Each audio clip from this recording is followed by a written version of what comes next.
Tulsi Gabbard. I just want to read some more from the Washington Post reporting because crazy. Quote, the House report is the most sensitive document the Trump administration has yet released, and details of how its publication occurred have not been previously reported.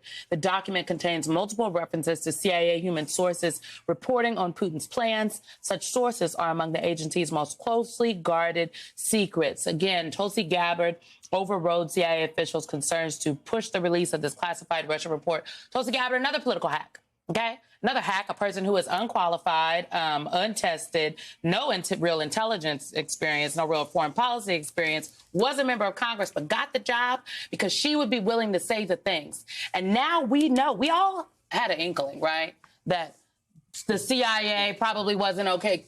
Career professionals weren't okay with this. But now we know because they have gone to the papers and let someone know that we've had these anonymous sources. My thing on this is this, Denver. This is a distraction, right? But it's also very serious because I do think there are people out there that are primed and ready to believe the conspiracy theory about Russiagate, just as like they believe the big lie about 2020. My concern is the career officials that are still there. There are people that are still in this administration who say, look, we're here because we believe we can make things better.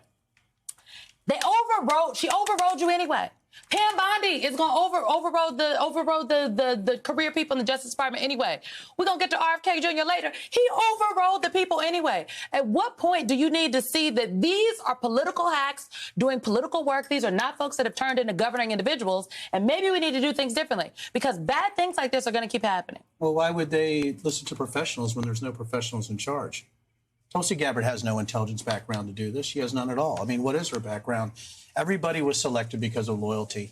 But they have Donald Trump talks about threading. They have a threading problem here, right? So you're talking about a cover-up when you have Ghislaine Maxwell, which I want to go back to you, right? And here's their issue. She admitted that she saw Donald Trump all this time. Right. Now there's problems. Now, so I'm a common sense guy. I'm sorry. As you know, I like to actually drag an axe into some of these. So now I'm going to drag the axe really quick. So she already admitted that she saw him multiple times. And then Ghislaine Maxwell said she had no concerns about what she saw. Jeffrey Dahmer had no concerns about his culinary diet, right? So my question is, if you have no concerns and somebody who's already been convicted of perjury, somebody who's a child trafficker, somebody who was involved in child rape, what concerns would she have anyway?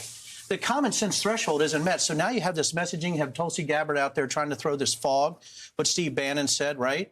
They want to flood the zone with SHIT. Throwing the fog with her boss, Donald Trump's blessing. With her blessing, which, again, as an intelligence professional who did this for over 20 years, you have them going against sources and methods and identifying, because it's easy for me. If somebody releases sources and methods and Russia said, hey, we had this information, or China says this information, well, I pretty much know where you got that. There's only one way you can get that signals intelligence. There's only one way you can get that human intelligence. So Russia's looking at this going, this is great. You know, hey, whether you get shot on purpose or shot on accident, you're still getting shot. So we can say Tulsi might not be a Russian agent or something like that. And I think that's sort of overblown. But she is dumb. And I think that's an issue. You know what's really interesting, too, is that we're talking about the politicization of this release of this intelligence and how this is a risk to our national security. So not only are they risking our national security to try to distract from this issue because they'd rather do that than risk these sources and help Putin and Russia, then literally just release the files that they promised their voters they would do. But I think, too, with everything that Pam Bondi is doing over at DOJ, I know that in the first Trump administration, there was a little bit of the breakdown of the firewall between the White House and the DOJ and them kind of breaking those institutional norms. But this is on a whole nother level. When you have the attorney general, the head of the FBI, literally going to have dinner at the vice president's residence to concoct some sort of strategy on how to combat the Epstein debacle.